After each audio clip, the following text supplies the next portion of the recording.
Hello बच्चों, आज हम क्लास 7 का हिस्ट्री का चैप्टर नंबर 2 पढ़ेंगे, जो कि है न्यू किंग्स एंड किंगडम।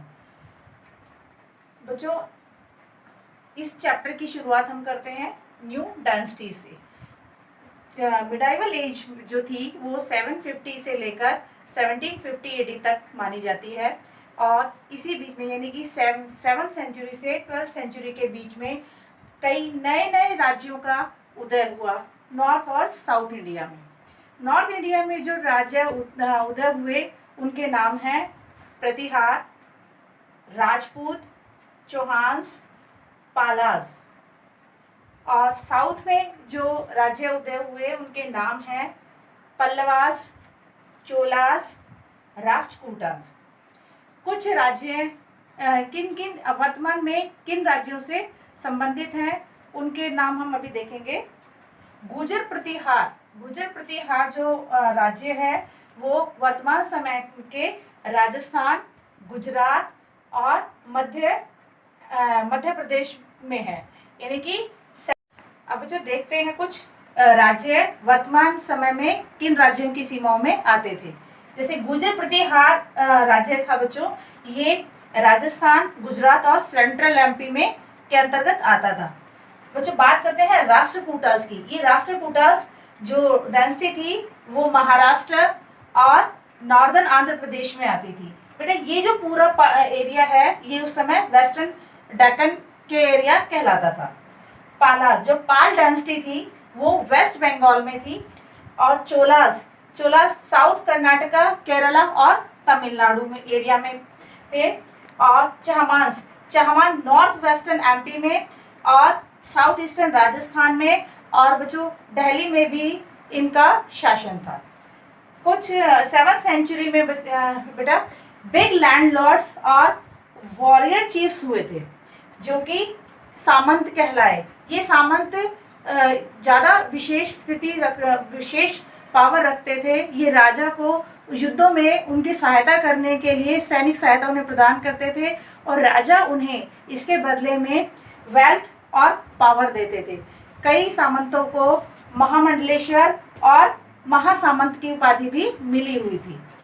बच्चों, कुछ महत्वाकांक्षी सामंत ऐसे थे जिन्होंने अपने राजा को हराकर उनके साम्राज्य पर अपना अधिकार कर लिया, और इसका एग्जाम्पल है दांती दुर्ग। राजपूत चीफ थे, उन्होंने चालुक्य डायनेस्टी पर अपना अधिकार कर लिया, और उन्होंने एक ब्राह्मणों के द्वारा एक रिचुअल कराया जिसका नाम था हिरण्यगर्भ। बेटा, कुछ वॉरियर्स ऐसे थे जो बाईकास्ट ब्राह्मण थे और बाद में वॉरियर्स बने थे, जैसे कि कंबा मयूराश्रमण कर्नाटका के, और गुर्जर प्रतिहारा के हरिश्चंद्र जो कि राजस्थान के ब्राह्मण से वो वॉरियर्स बने।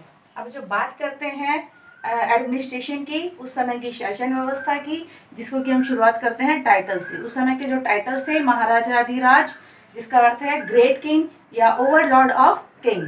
दूसरा टाइटल था त्रिभुवना चक्रवर्ती, या लॉर्ड ऑफ 3 वर्ल्ड्स। अब बेटा, इस टाइम में जो टैक्स लिए जाते थे वो 2 टाइप के टैक्स थे। फर्स्ट था बेटी जिसमें कि कैश नहीं लिया जाता था, उनसे फोर्स लेबर कराई जाती थी। दूसरा टैक्स था कदमई को क्या कहते थे, लैंड रेवेन्यू भी कहा जाता था। और बेटा, ये टैक्स कहाँ यूज होते थे? राजा को फाइनेंशियली एस्टेब्लिश करने के लिए, और टेम्पल्स बनाने के लिए, और जो युद्ध में खर्च करने के लिए ये टैक्स यूज किए जाते थे। बच्चों, जो राजा हैं वो ब्राह्मणों को रिवॉर्ड में जमीन देते थे, जमीन ग्रांट करते थे कॉपर प्लेट्स में, जिसमें कि राजा की सील लगी होती थी। उसमें जो लिखा जाता था कॉपर प्लेट्स में वो संस्कृत और तमिल में लिखा जाता था, जिसमें कि राजा के द्वारा दी गई जमीन का जिक्र और किसने दी है, किसको दी गई है, इनका वर्णन किया जाता था।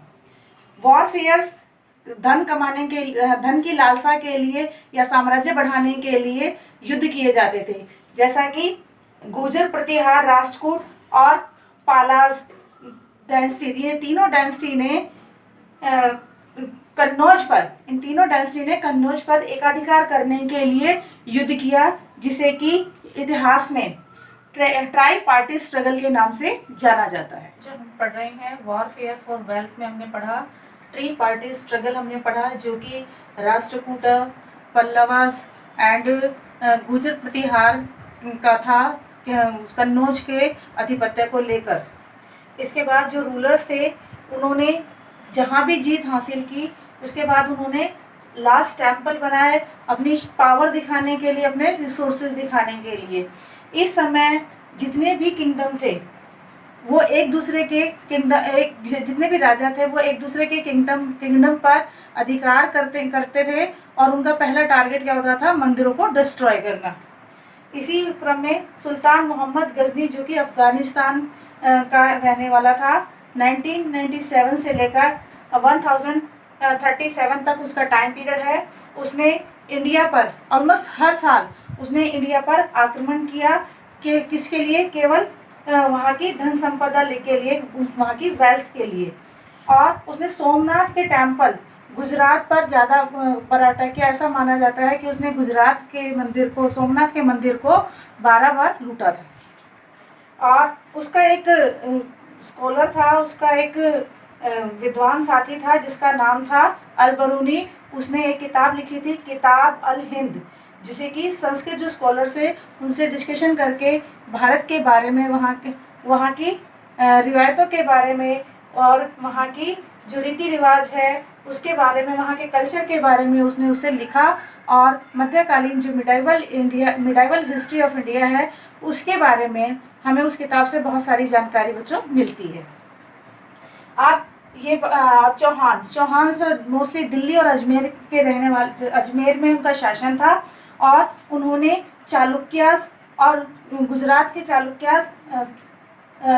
चालुक्यास और गढ़वाल, जो कि वेस्टर्न यूपी के थे, उस पर अपना अधिकार करने के लिए लगातार वो आक्रमण करते रहे थे। और इसी का एक शासक था पृथ्वीराज थर्ड, जो कि 1168 से लेकर 1192 तक जिसका शासनकाल था, उसने अफगान रूलर सुल्तान मोहम्मद गौरी को 1191 में हराया था, लेकिन उसके जस्ट एक साल बाद ही वो 1192 में मोहम्मद गौरी से हार गया था। तो ये तो सारी घटनाएं जो हमने पढ़ी, ये तो हमारी नॉर्थ इंडिया की थी। इसी तरीके के जो आक्रमण और जो राज्य विस्तार की नीति है वो दक्षिण भारत में भी चली। आइए अब हम दक्षिण भारत की तरफ नज़र डालते हैं कि दक्षिण भारत में किन किन राजाओं ने अपने साम्राज्य का विस्तार किया। साउथ इंडिया में जो चोला जो किंगडम है वो बहुत विस्तृत था, और मुत्रिया ने उसका जो फाउंडर माना जाता है मुत्रिया का, और उसने कावेरी डेल्टा को अपने अंडर में ले लिया। चालुक्य सबऑर्डिनेट थे पल्लव किंग्स के, जो कि कांचीपुरम के राजा थे। चोला डायनेस्टी के जो एंशिएंट चीफ थे वो थे विजयला।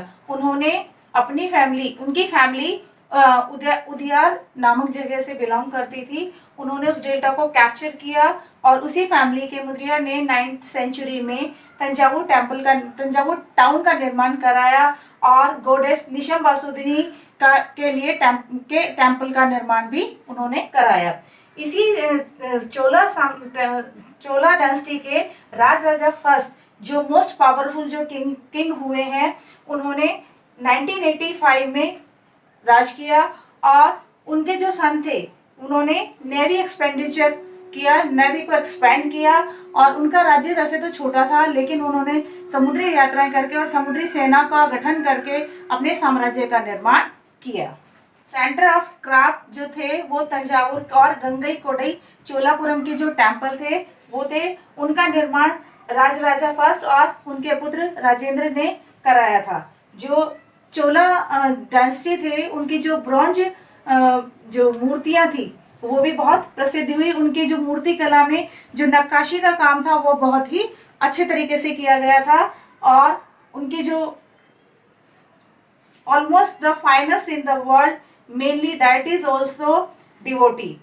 और इसी समय में चैनल्स का निर्माण किया गया, जो कि सॉइल, वहाँ की जो सॉइल थी वो बहुत फर्टाइल थी और एग्रीकल्चर के लिए बहुत अच्छी थी, और वहाँ सबसे ज़्यादा प्रोडक्शन राइस का होता था।